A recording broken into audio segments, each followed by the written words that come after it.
बीते कुछ घंटे से वाराणसी का एक फूल मंडी सुर्खियों में है। वजह बताई जा रही है कि नगर निगम ने यहां पर साफ कर दिया है कि ये नगर निगम की संपत्ति है, जबकि स्थानीय लोग कागज लेकर यहां पर मौके पर मौजूद हैं कि वह लंबे वर्षों से यहां पर रहते हैं और लंबे वर्षों से यहां पर फूल का व्यापार कर रहे थे। पहले यहां पर आप तस्वीरें देखिए कि यहां पर लिखा हुआ है किसान फूल मंडी। इसके अलावा जो पंजीकरण संख्या है वो भी यहाँ पर वर्णित है। साथ ही साथ अब इसी बीच यहाँ पर दीवारों पर यह लिखा जाता है कि यह संपत्ति नगर निगम वाराणसी से है, आज्ञा से अधिकारी का। तो आप स्वाभाविक तौर पर यहाँ ये समझिए कि आखिर में यहाँ के लोग इस बात को लेकर नाराज हो गए कि कहीं ना कहीं वो यहाँ पर लंबे समय से अपना कामकाज कर रहे हैं। अब हम चलते हैं, अंदर भी चलते हैं। देखिए अंदर की भी आपको तस्वीर दिखा रहे हैं कि यहाँ देखिए आसपास के जो किसान हैं वो अपने फूल को लेकर यहाँ पर आते हैं और यहाँ से ही वो व्यापार करते हैं। अब त्यौहार के समय में, खास तौर पर शादी विवाह के सीजन में, यहाँ पर बड़ी संख्या में लोगों की भीड़ भी देखी जाती है और ये कहीं ना कहीं व्यापारिक दृष्टिकोण से भी बहुत बड़ा केंद्र है। कागज लेकर जो यहाँ पर मौजूद लोग हैं उनसे भी बात करना आवश्यक है। इनके हाथ में कागज है, नगर महापालिका वाराणसी। हाँ भाई साहब, आपका नाम? मैं विशाल दुबे। विशाल जी, क्या बातचीत हुई है नगर निगम से और आप लोगों की आपत्ति क्या है? सबसे पहले तो ये जो कार्ड देख रहे हैं, ये नगर निगम द्वारा जारी किया हुआ पीला कार्ड है, जो कथित मालिक के तौर पे मुझे जारी किया गया था। मुझे नहीं, मेरे पिताजी को जारी किया गया था और ये 1988 में जारी हुआ था। 1988 से लेकर के आज तक जो भी असेसमेंट के आधार पे जो भी हमारा गृह कर वहाँ बनता था वो नियमबद्ध तरीके से आज तक मैंने पूरा जमा किया है। चूँकि ये संपत्ति रक्षा संपदा की के आधिपत्य में है, इसका मालिकाना हक डिफेंस लैंड है ये, और डिफेंस लैंड ये 160 एकड़ है तो ये 172 एकड़, लेकिन 160 एकड़ में 12 एकड़ जो है सड़क, रास्ते और इस चीज़ों में इस्तेमाल हो रहा है। 160 एकड़ में ये पूरी जनता बसी हुई है। ये अकेले मैं नहीं बसा हूँ, इसमें ये बहुत बड़ा एरिया है। इसमें ये अकेला मेरा यहाँ तक नहीं है, ये कम से कम 3 किलोमीटर में बसा हुआ है और 3 किलोमीटर में अकेले मैं ही एक तो इनको अवैध कब्जेदार दिखाई दिया। और मुझको पहले नोटिस के माध्यम से खबर की गई दिसंबर माह में, और दिसंबर से मैं इनके पत्रावलियों को जवाब देता रहा। अंतोगत्वा मुझे 7 जनवरी को नगर आयुक्त के यहाँ पेश होने के लिए कहा गया। मैं नगर आयुक्त के पास अपने साक्ष्य अभिलेखों के साथ उपलब्ध भी हुआ और जो भी मेरे पास साक्ष्य अभिलेख थे नगर निगम के माध्यम से मैंने वो सारे साक्ष्य इनको दिखाए। लेकिन नगर आयुक्त महोदय हमसे पूछे कि आप वहाँ पे कैसे बसे, तो हमने उनको बताया कि हमारे दादाजी 77 से इस पर काबिज थे। 82 की मेरी पैदाइश है, पिताजी मेरे 2022 में गुजर चुके।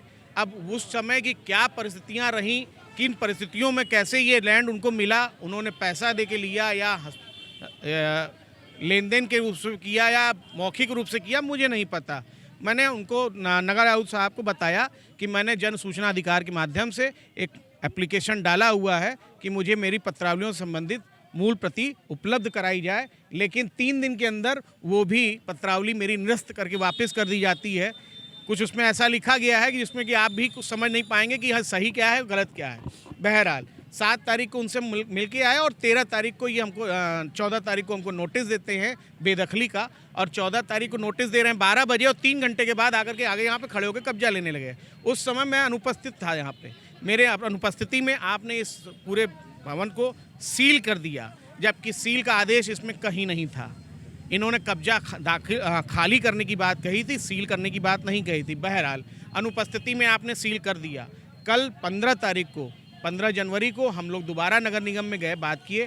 छुट्टी का दिन था, कार्यालय खोला गया, हमारी बात को सुना गया और मुझसे ज़बरदस्ती लिखवाया गया कि आगे से नगर निगम कोई भी किराया निर्धारित करेगी तो वो आप लोगों को मान्य करना होगा। क्या मैं ये पूछ रहा हूँ कि यहाँ पे किसी, जितने ये मंडी पिछले 40 वर्षों से संचालित हो रही है, यहाँ पे किसी से भी कोई किराया लिया जाता है? यहाँ किराया लेता ही नहीं, यहाँ किराए का कॉन्सेप्ट ही नहीं है। यहाँ मंडी शुल्क लिया जाता है, जो प्रतिदिन आते हैं, प्रतिदिन अपना कारोबार करते हैं, और कारोबार करने के बाद वो 25 रुपये मंडी शुल्क देके जाते हैं। ठीक है, यानी दुबे जी आप ये कह रहे हैं कि कुछ घंटे पहले केवल बेदखली नहीं बल्कि सील करने के उद्देश्य से प्रशासन बिल्कुल बिल्कुल उनका उद्देश्य था पूरी तरह से इस पर कब्जा करना, और एक तरफा कार्रवाई में है, ये अपने ही द्वारा दिए हुए कागजों को निरस्त कर दिए। अब आप क्या चाहते हैं? क्या प्रशासन से बातचीत करेंगे? भाई प्रशासन ने तो अपनी मंशा क्लियर कर दी है, अब हमारे पास तो एक ही जगह बची ना, न्यायपालिका। अब हम न्यायपालिका के पास जा सकते हैं, ये हमारा मौलिक अधिकार है। हम आज 40 वर्षों से यहाँ पे हैं, सुप्रीम कोर्ट का भी आदेश है कि कोई भी व्यक्ति 12 वर्षों से ज़्यादा किसी भूमि पे है तो वो उसका मालिकाना हक मान सकता है, और आप हमारे 40 वर्षों के रिकॉर्ड को खुद ही ख़त्म कर दिए। ये कहाँ का न्याय है? अब ये जो पेपर आपने दिखाया, आज क्या हुआ? आज कुछ घंटे पहले आए थे, आज दरवाज़ा बंद था कुछ घंटे पहले। बस अंतिम अनिल यादव। कुछ घंटे पहले दरवाज़ा बंद था। नहीं बंद, आज मैंने बंद होने ही नहीं दिया। आज मैं बंद होने नहीं दिया। आज ये इसी मंशा से आए थे, पूरे फोर्स के साथ आए थे। कल ही ताला खोले, आज फिर आए थे ताला बंद करने के लिए, ताला फिर से बंद करने के लिए आए थे। लेकिन आज मैं उपलब्ध था और मैंने कहा कि मेरे जीते जी तो ये काम नहीं कर पाएंगे। अगर ये अन्यायपूर्ण कार्रवाई हुई तो मुझसे जो भी बन पड़ेगा विरोध में मैं वो करूँगा। ठीक है, यानी आपके पास इसका कागज है? आप ये है, वो नगर निगम के द्वारा ही दिया हुआ कागज है। अब आप अपने ही कागजों को निरस्त कर दे तो हम क्या कर सकते हैं? इनका साफ कहना है कि लंबे समय से, यानी करीब 30 से 40 वर्षों से इनके पूर्वज यहाँ पर रह रहे थे और इस पर मालिकाना हक से संबंधित जो दस्तावेज हैं वो इनके पास हैं। लेकिन जो बातचीत का दौर है प्रशासन के साथ और उनके साथ, वो अभी फिलहाल निष्कर्ष पर नहीं देखा जा रहा है। ऐसे में देखना ये होगा कि आखिर में इस किसान फूल मंडी से जुड़ा इस मामले का समाधान क्या होता है।